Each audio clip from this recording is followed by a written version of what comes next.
Radio उन्नी 90.0 FM बस्ती उत्तर प्रदेश से मैं आरजे ऋषभ। इस समय हम कप्तानगंज ब्लॉक के दैलापुर आयुष्मान आरोग्य मंदिर में उपस्थित हैं और यहाँ पर हमारे साथ यहाँ की आशा, यहाँ की एनम और सीएचओ मैम है। तो मैं सबसे पहले सीएचओ मैम से बातचीत करना चाहूँगा कि दैलापुर आयुष्मान आरोग्य मंदिर में किस तरह के पेशेंट आते हैं, क्या क्या सुविधाएं यहाँ पर मिलती हैं। सर्वप्रथम मैम आपका बहुत बहुत स्वागत है रेडियो 90.0 FM पर। Thank you. आप अपना नाम बता दें, अपना परिचय हमारे श्रोताओं के लिए। मेरा नाम है और मैं यहाँ की कम्युनिटी हेल्थ ऑफिसर हूँ। ओके, जैसा कि मैम स्वास्थ्य को लेकर के हमारी सरकार बहुत सतर्क है इस टाइम पर और गांव-गांव में आयुष्मान आरोग्य मंदिर इसीलिए स्थापित किया गया ताकि जो दूर दराज के लोग हैं जो मुख्यालय तक नहीं पहुंच सकते हैं उनको सुविधा महसूस हो। सारी सुविधाएं उनको गांव में ही अगर मिल जाए तो बहुत हद तक अपने आप को सेहतमंद बनाए रख सकते हैं। इसमें आप लोगों की क्या भूमिका है, कैसे आप यहाँ के लोगों को समझाती हैं और यहाँ पर किस तरह की सुविधाएं आप लोगों के द्वारा दिया जा रहा है लोगों को? यहाँ पे देखिए, मेरा अकेले की भूमिका नहीं है। यहाँ पे हम एक ग्रुप है, टीम है। हम हैं, आशा है, एनम है, आंगनबाड़ी है और सीएचओ है। अच्छा। सब मिलकर काम करते हैं। जैसे जो आशा है वो क्षेत्र में जाती हैं, वो लोगों को बताती हैं कि जैसे बहुत लोगों को इस सेंटर के बारे में पता भी नहीं रहता है जी।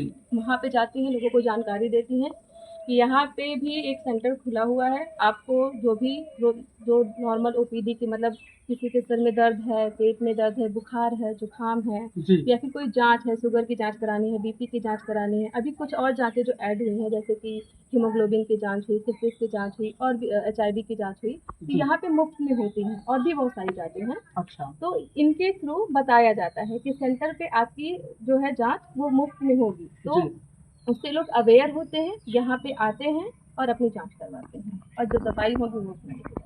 ओके, टीकाकरण आपके आयुष्मान आरोग्य मंदिर पर कौन कौन से दिवस में होता है? यहाँ इस सेंटर में हर महीने के पहले बुधवार को होता है। अच्छा। और बाकी जो हमारी जो ग्राम सभा है, 4 ग्राम सभा है, बुधवार और शनिवार को अलग अलग ग्राम सभा के अलग अलग गाँव में होता है, जो कि अलग होती है।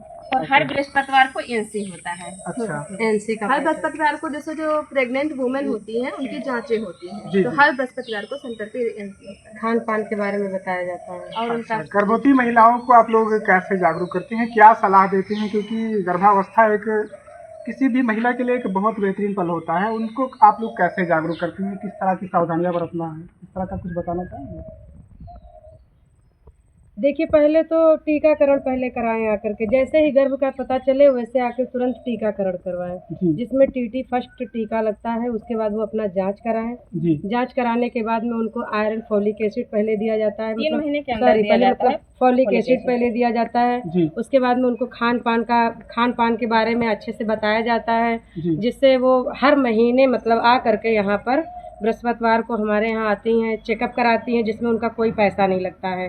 गांव की ही रहती हैं तो बगल में ही तुरंत आ भी जाती हैं। यहाँ से जब उनको कोई दिक्कत परेशानी होता है तो हम लोग CSC पे भेज देते हैं, जिससे महिलाएं हमेशा खुश भी रहती हैं, कोई दिक्कत भी नहीं रहता है। बिल्कुल, आप लोगों का बहुत ज़्यादा योगदान रहता है, खासकर ग्रामीण महिलाओं को आप लोगों के द्वारा बहुत कुछ सुविधाएं इस टाइम पर मिल रही। मैम, परिवार नियोजन के बारे में थोड़ा सा बातचीत करना चाहेंगे इसको लेकर के, क्योंकि सरकार भी परिवार नियोजन पर बहुत जोर दे रही है, तो आप लोगों का क्या योगदान होता है इसमें? है परिवार नियोजन, आप लोग जागरूक करते हैं? परिवार नियोजन के बारे में हम लोग ये जानते हैं, अगर किसी को 2 बच्चे हैं या फिर उससे ज़्यादा है तो उसको हम बताते हैं कि उसके बहुत सारे मेथड होते हैं, परमानेंट होता है, टेम्परेरी होता है, तो हम बैठा के उनको जानकारी देते हैं उसके बारे में। अच्छा। ठीक है, कि कौन सा मेथड उनको लेना चाहिए। दो बच्चे हैं फिर उससे ज़्यादा है तो नसबंदी के बारे में बोलते हैं कि वो नसबंदी करा लें, या फिर जिसके एक बेबी हो चुका है तो उनसे बोलते हैं कम से कम 3 साल का गैप करें उसमें, उसके बाद वो दूसरी बेबी के लिए प्लान करें। उससे जच्चा बच्चा मतलब दोनों हेल्दी रहेंगे, सुरक्षित रहेंगे। और जो भी अंतराल होता है, 3 महीने के अंतराल पे देते हैं अंतरा के बारे में, या फिर कॉन्डोम, ECG, बहुत सारी ऐसी चीजें जिसके बारे में उनको सजेस्ट करते हैं जी, बताते हैं। तो किसी प्रकार की चुनौती का सामना करना पड़ता है आप लोगों को इसको लेकर के?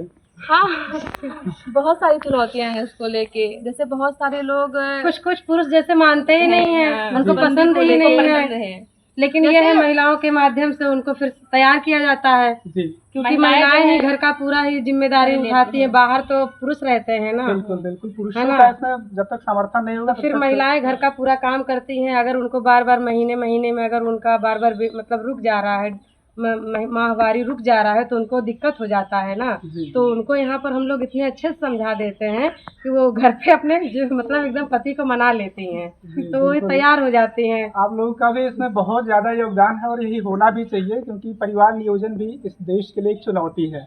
इस पर भी ध्यान देने की बहुत ज़्यादा ज़रूरत है। तो आप लोगों ने अपना कीमती वक्त ओमी रेडियो को दिया, इसके लिए बहुत बहुत शुक्रिया।